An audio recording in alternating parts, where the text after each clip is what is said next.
The baby's screams pierced the fluorescent-lit silence of Riverside Grocery, echoing off polished floors as uniformed officers forcibly separated mother from child.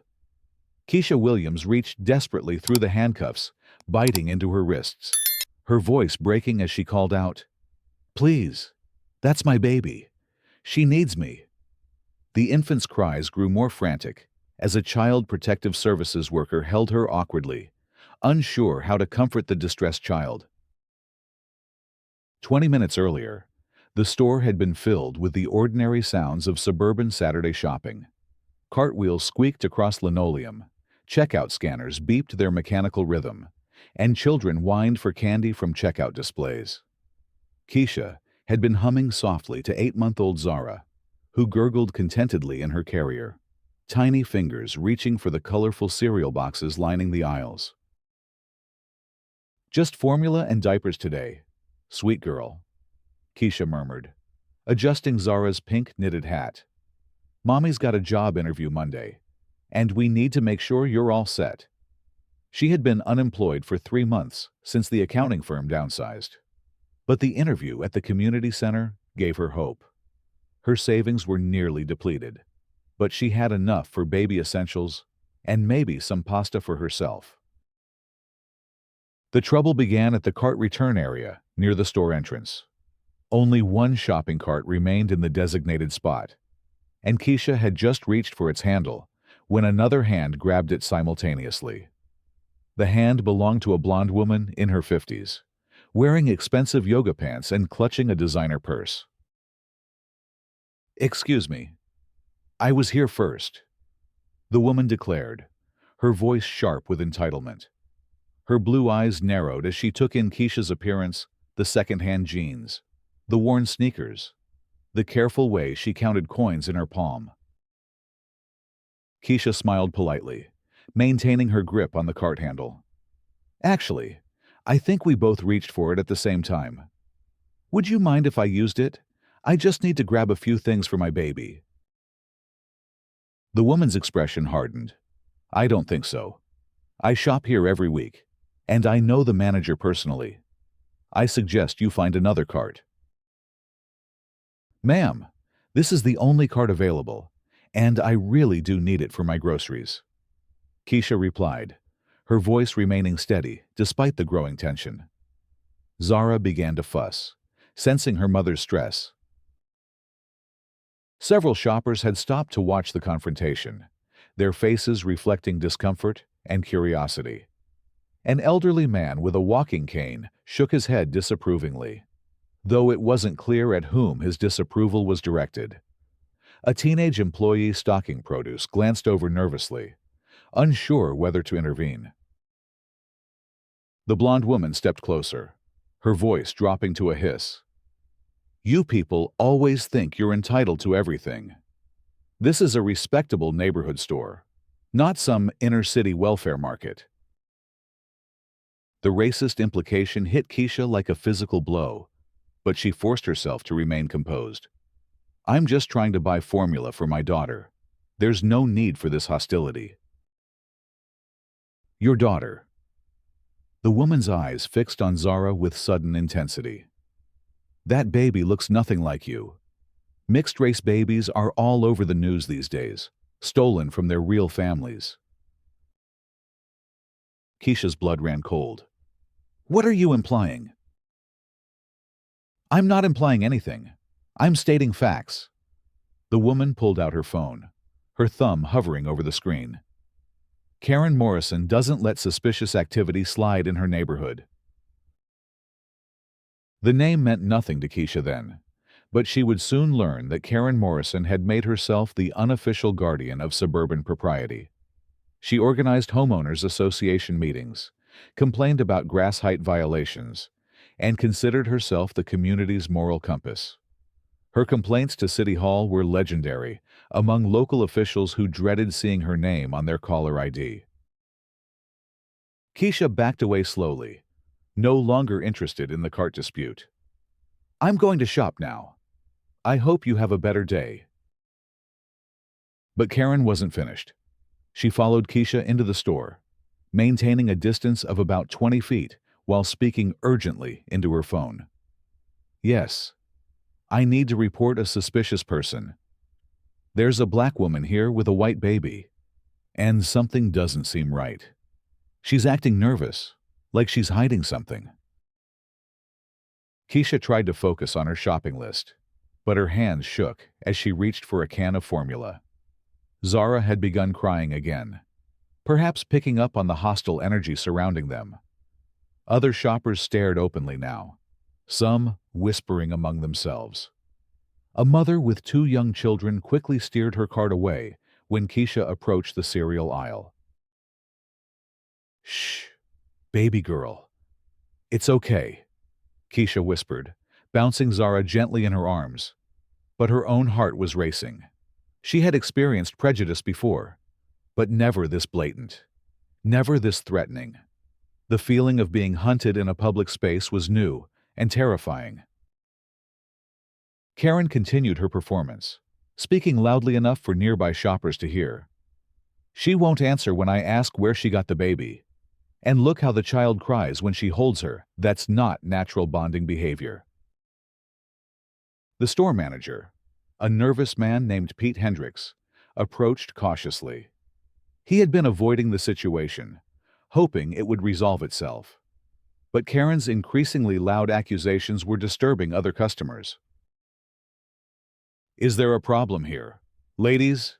Pete asked, his voice reflecting his discomfort with the racial undertones he couldn't quite name but definitely felt. Karen pounced on the opportunity. Thank goodness someone in authority is finally paying attention. This woman is clearly trafficking that baby. Look at her. Does she look like she could afford a child that well-dressed? Keisha looked down at Zara's outfit, a simple pink onesie, and knitted hat that her grandmother had made. This is my daughter, and I have every right to shop here peacefully. Where's your documentation then? Karen demanded. Birth certificate, medical records, adoption papers. Ma'am, I don't carry my child's birth certificate to the grocery store. Keisha replied, incredulous. That's not something any parent does. Pete shifted uncomfortably, caught between his desire to maintain order and his growing realization that Karen's behavior was unreasonable. Perhaps we could all just... His words were interrupted by the sound of sirens approaching. Karen smiled triumphantly. I've already called 911. The police will sort this out. The first patrol car pulled into the parking lot, with lights flashing but no siren. Officers Brad Coleman and Maria Santos stepped out. Both experienced enough to approach domestic disputes cautiously. They had responded to dozens of Karen Morrison's calls over the years, complaints about loud music, suspicious teenagers, and people who didn't belong in the neighborhood. Karen rushed to meet them at the store entrance, her voice breathless with manufactured urgency. Officers, thank goodness you're here. There's a woman inside with a stolen baby. She's been acting suspicious. Won't answer questions about where she got the child. Officer Coleman sighed internally. Another Karen Morrison special. But procedure was procedure, and child welfare allegations required investigation, no matter how questionable the source. Inside the store, Keisha had retreated to the baby care aisle, trying to complete her shopping while keeping an eye on the entrance. When she saw the uniformed officers enter with Karen leading the way, her blood pressure spiked. Ma'am, we need to speak with you, Officer Santos called out, her tone professional but firm. Keisha approached slowly. Zara clutched protectively against her chest. What's this about? Officers. We've received a report about concerns regarding this child, Coleman explained. We need to verify your relationship to her. She's my daughter. Her name is Zara Williams. She's 8 months old, and I'm her mother. Keisha's voice was steady, but her hands trembled slightly. Karen interjected from behind the officers. She has no proof. No documentation. And look how the baby cries when she holds her. As if on cue, Zara began crying again, overwhelmed by the crowd of strangers and her mother's obvious distress. The crying seemed to validate Karen's claims in the minds of some onlookers, who nodded knowingly. "Ma'am, do you have any identification or documentation with you?" Santos asked. Keisha pulled out her driver's license and her insurance card. "This is my ID.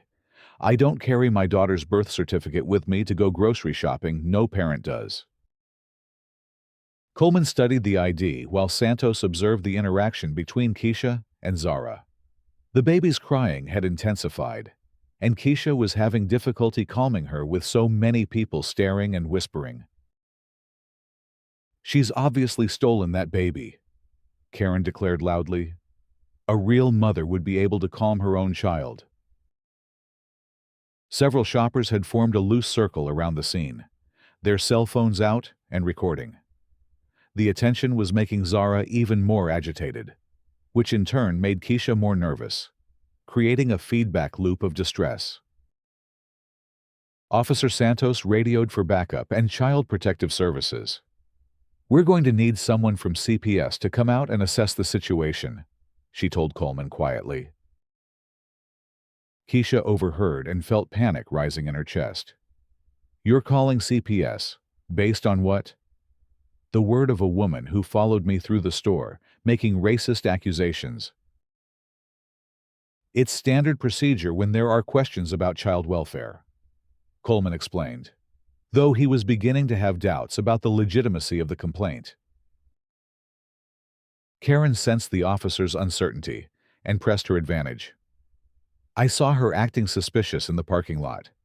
She was looking around nervously, like she was afraid of being caught. And when I asked her about the baby, she got defensive and aggressive." "I got defensive because you accused me of kidnapping my own daughter," Keisha shot back, her composure finally cracking. "You followed me around the store making racist comments and threatening to call the police because I wanted to use a shopping cart." The crowd murmured at this revelation. Several people who had witnessed the cart incident nodded in recognition, but they remained silent, unwilling to get involved in what seemed like an official police matter. When CPS worker Jennifer Hayes arrived 20 minutes later, the situation had devolved into a circus. More police had arrived as backup. Store management was trying to control the crowd of gawkers, and local news had picked up the story from social media posts. A reporter and cameraman from Channel 7 were setting up outside the store. Hayes, a tired-looking woman in her 40s who had seen too many genuine cases of child abuse, approached the situation with professional skepticism. But the combination of police presence, Karen's confident assertions, and Zara's continued crying created an atmosphere of assumed guilt. "Ma'am, I'm going to need you to step away from the child while we sort this out," Hayes instructed. Keisha's heart stopped. "You can't be serious. She's my baby. She needs me." "It's just temporary, until we can verify the situation," Hayes said, though her tone lacked conviction. What happened next would haunt the Riverside community for months to come. When Keisha refused to voluntarily surrender her daughter, Officer Coleman moved to physically restrain her. Keisha instinctively pulled back, trying to protect Zara from the chaos. But the movement was interpreted as resistance. "She's trying to run," Karen shouted. "Don't let her escape with that stolen baby." Coleman grabbed Keisha's arm, causing her to stumble, and nearly drop Zara. In the confusion that followed, Santos managed to separate the baby from her mother, while Coleman forced Keisha to the ground and handcuffed her. The entire scene was captured on multiple cell phone cameras and broadcast live on social media. Zara's screams became desperate and heart-wrenching as she was handed to the CPS worker, who had no experience calming an infant in crisis. The baby reached frantically toward her mother, who was now face down on the grocery store floor with a police officer's knee in her back. "Please," Keisha begged, tears streaming down her face. "She's never been away from me. She doesn't understand. You're traumatizing her for nothing." Karen stood triumphantly over the scene, addressing the gathered crowd and news cameras. "This is what happens when good citizens stay vigilant. That baby is safe now, thanks to people who care about community welfare." But even as Karen basked in her moment of perceived heroism, doubt was beginning to creep into the minds of some observers. Mrs. Patterson, an elderly African-American woman who had been shopping quietly in the pharmacy section, approached Officer Santos. "Excuse me, officer, but I've seen this young woman in here before with that baby. They come in every couple of weeks, and she's always been a loving, attentive mother." Santos paused in her paperwork. "You've seen them together before?" "Multiple times. And I saw what happened in the parking lot earlier. That blonde woman started the whole confrontation over a shopping cart. None of this would have happened if she had just minded her own business." Other voices began joining in. Marcus Thompson, a college student who worked part-time at the store, stepped forward. "I can check our security footage. We have cameras covering every aisle and the checkout counters. If this lady has been shopping here with the baby before, it'll show up." Store manager Pete Hendricks, who had been hoping to avoid further controversy, reluctantly agreed to review the security recordings. What they found would change everything. The footage from the past 3 months showed Keisha shopping regularly with Zara, the baby growing visibly larger in each visit.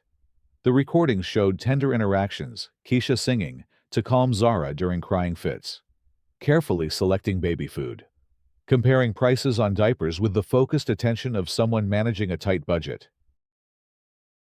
More damaging to Karen's credibility was the footage from earlier that day. The cameras clearly showed Karen instigating the cart dispute, following Keisha through the store, and making her phone call to 911 while pointing at the mother and child. There was no suspicious behavior on Keisha's part, only a woman trying to shop while being stalked and harassed. Officer Coleman watched the footage with growing unease. "Santos, we need to see this." As the security recordings played on the manager's computer, the true scope of Karen's deception became clear. She had fabricated the entire scenario, transforming a petty dispute over a shopping cart into a false emergency that resulted in a mother being separated from her infant daughter. Outside, the news crew was interviewing Karen, who continued to embellish her story. "I could tell immediately something was wrong. The baby didn't respond to her naturally. It was clear she had never seen this woman before today. Thank goodness I trusted my instincts and called for help." But her moment of media attention was about to end abruptly. Officer Santos emerged from the store with a grim expression and approached the news crew. "Excuse me, ma'am," she addressed Karen. "We need to speak with you about your 911 call." Karen's confidence faltered slightly. "What about it? I reported a crime in progress."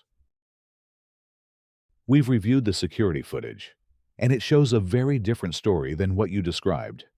You're under arrest for filing a false police report." The crowd's reaction was immediate and visceral. People who had been nodding along with Karen's story moments earlier now looked at her with disgust and anger. Someone shouted, "You made them separate a mother from her baby over a shopping cart." As Santos read Karen her rights, Coleman was inside the store cutting the plastic zip ties from Keisha's wrists. "Ma'am, I apologize for the misunderstanding. We're releasing you immediately and reuniting you with your daughter." But the damage had been done. Zara was inconsolable, having worked herself into a panic during the separation. Her little face was red and swollen from crying, and she clung to her mother with desperate strength when they were finally reunited. "It's okay, baby girl. Mommy's here," Keisha whispered, her own tears flowing freely. "I'm so sorry, sweetheart. I'm so sorry they scared you." The reunion was captured on camera, and the footage would later go viral, generating outrage across social media platforms. Justice, for Keisha, began trending within hours, accompanied by harsh criticism of both Karen's racist assumptions and the police department's failure to properly investigate before acting. Dr. Sarah Mitchell, a child psychologist who lived in Riverside, happened to be in the store during the incident. She approached Keisha with professional concern. "I'm a pediatric psychologist, and I'd like to offer my services free of charge. What that baby went through being forcibly separated from her primary caregiver can have lasting effects on infant development." The offer was both generous and heartbreaking. Keisha realized that Karen's lies had not only humiliated and traumatized her, but had potentially harmed her daughter's psychological development. The full cost of the woman's racism was only beginning to become clear. Over the following weeks, the story exploded beyond the confines of Riverside. Major news networks picked up the story. Civil rights organizations issued statements, and legal experts debated the case on television. The grocery store's security footage became crucial evidence, not just in Karen's criminal case, but in the civil rights lawsuit that Keisha's newly acquired legal team was preparing.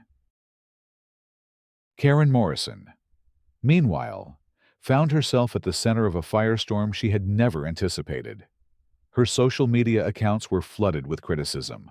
Her employer, a high-end real estate company, placed her on administrative leave pending investigation, and her neighbors began avoiding her in their suburban paradise.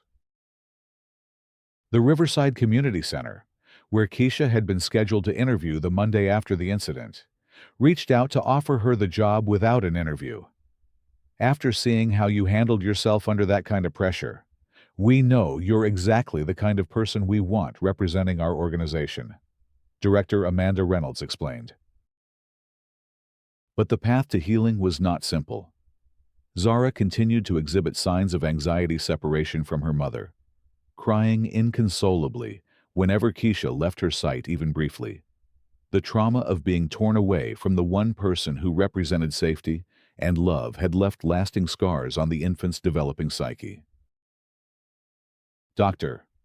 Mitchell worked with both mother and daughter, explaining that babies Zara's age are just beginning to understand object permanence, the concept that things continue to exist even when they can't see them. "When she was separated from you that day, her developing brain interpreted it as you disappearing forever. We're working to rebuild that sense of security and trust." The therapy sessions were emotionally grueling for Keisha, who carried immense guilt about her daughter's trauma, despite being the victim of Karen's racist manipulation. "I keep thinking about all the things I could have done differently," she confided to Dr. Mitchell. "What if I had just let her have the cart?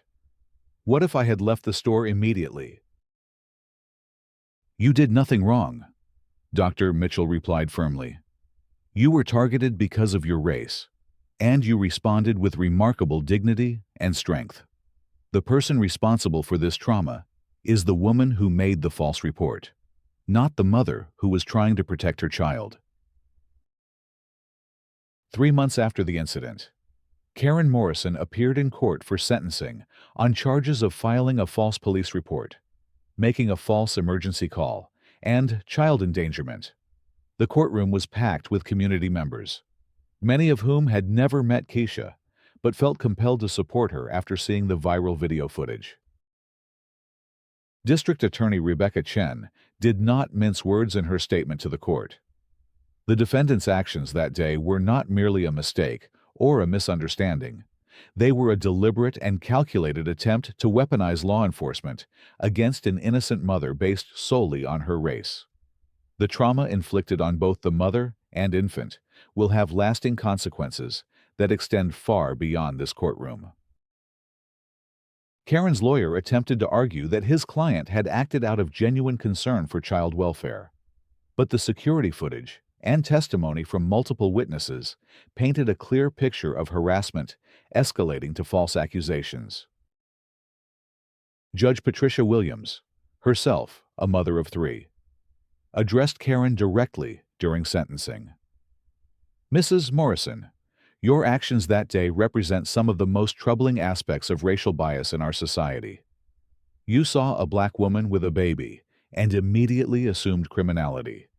You then used law enforcement as a weapon to punish her for having the audacity to assert her equal right to public spaces." The sentence was comprehensive: 6 months in jail, 3 years probation, 500 hours of community service specifically with organizations serving communities of color, mandatory sensitivity training, and restitution for Keisha's legal fees and therapy costs. But perhaps more impactful than the legal consequences were the social ones. Karen's real estate license was revoked by the state board after an investigation revealed a pattern of discrimination in her professional dealings. Several former clients came forward to report that she had steered them away from certain neighborhoods and made disparaging comments about minority homebuyers. The grocery store chain, meanwhile, faced its own reckoning. Corporate executives flew in from headquarters to address the community backlash and implement sweeping policy changes. They announced a comprehensive anti-racism training program for all employees, a partnership with local civil rights organizations, and a significant donation to organizations working to combat racial profiling. Store manager Pete Hendricks, who had initially been slow to intervene during Karen's harassment campaign, used the incident as a catalyst for personal growth. He enrolled in cultural sensitivity training and became an advocate for inclusive policies within the company. "I realized that my discomfort with confronting racism was actually enabling it," he explained during a community forum 6 months later. "Remaining neutral in the face of injustice is taking the side of the oppressor. I learned that the hard way, and I'm committed to doing better." The incident also sparked broader conversations about implicit bias training for law enforcement. Officer Coleman, who had initially handcuffed Keisha, became an advocate for procedural justice reforms within the police department. "We were trained to respond to reports as if they were automatically credible, without considering the possibility that the caller might have ulterior motives," he testified at a city council hearing on police reform.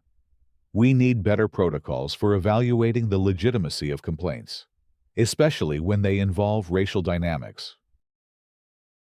A year after the incident, the Riverside Community Center hosted its first annual Unity Day, designed to bring together residents of all backgrounds for dialogue and healing. Keisha, now working as the center's community outreach coordinator, stood before the crowd with Zara, now a toddler, taking her first tentative steps.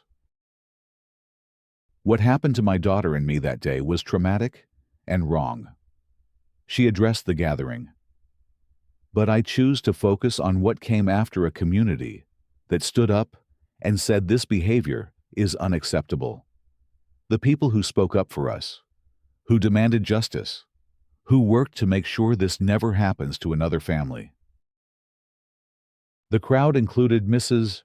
Patterson, who had been the first to speak up in Keisha's defense, Marcus Thompson, the young employee who suggested checking security footage, Dr. Mitchell, who continued to provide therapy services to families affected by trauma, and dozens of others who had been moved to action by witnessing injustice.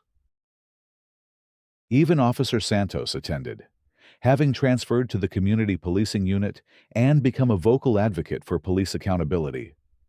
"That day changed how I think about my job," she told the crowd. "We're not just law enforcement, we're community guardians.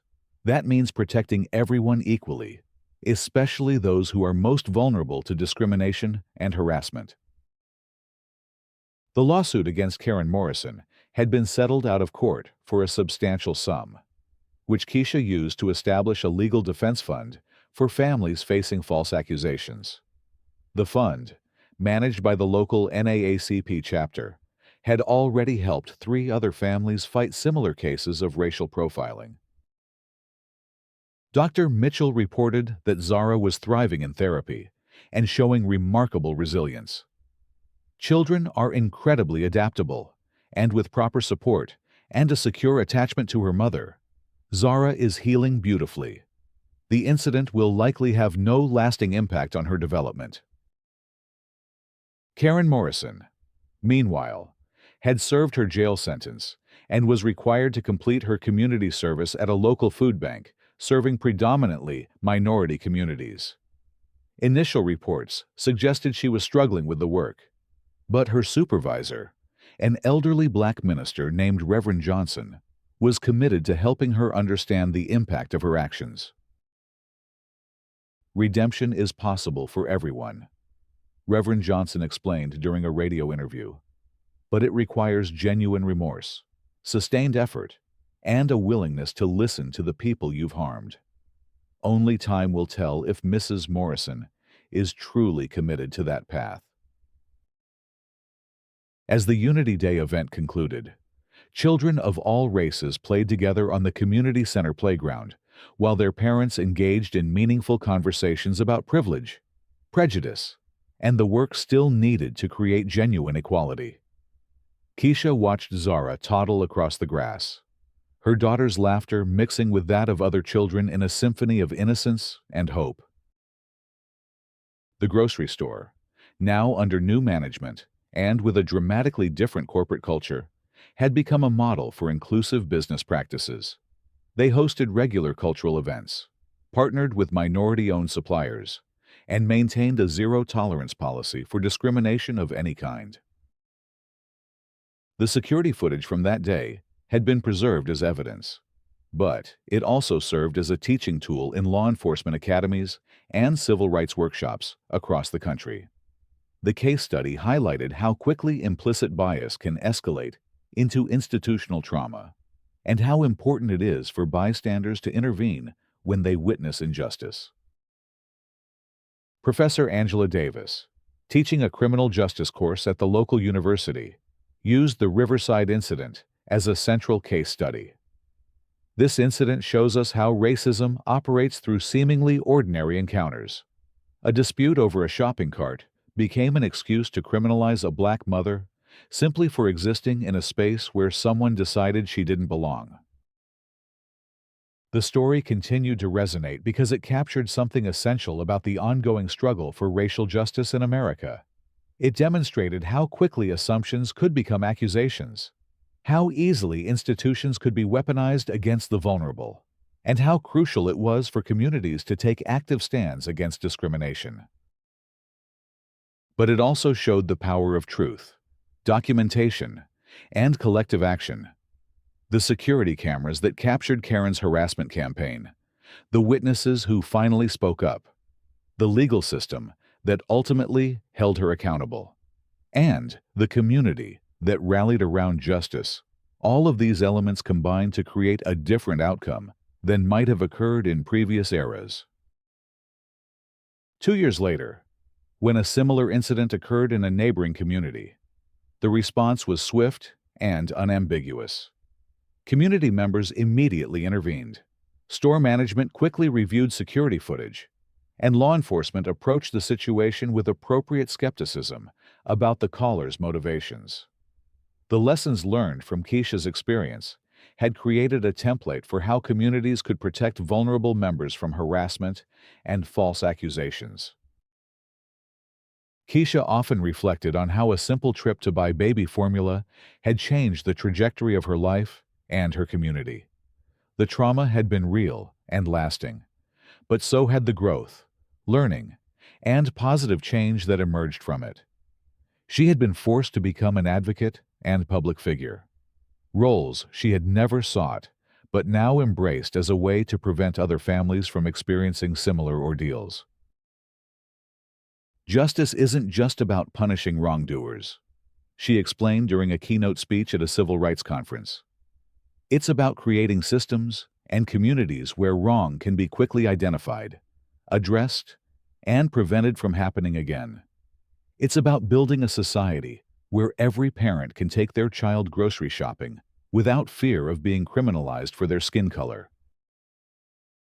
As Zara grew older, Keisha planned to tell her daughter the full story of what happened that day, age appropriately, and with emphasis on the community that surrounded them with love and support.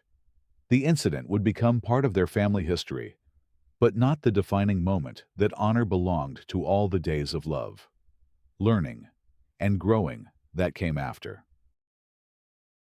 The final frame of this story wasn't the trauma of separation or the satisfaction of legal justice, but rather a quiet moment on a sunny Saturday afternoon.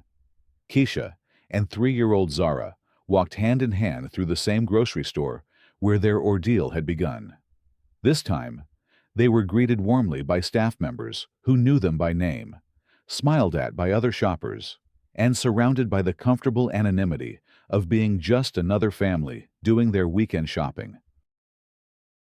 As they reached for a shopping cart, the same cart return area where it all began, Zara looked up at her mother and asked, "Mama, why are you smiling?"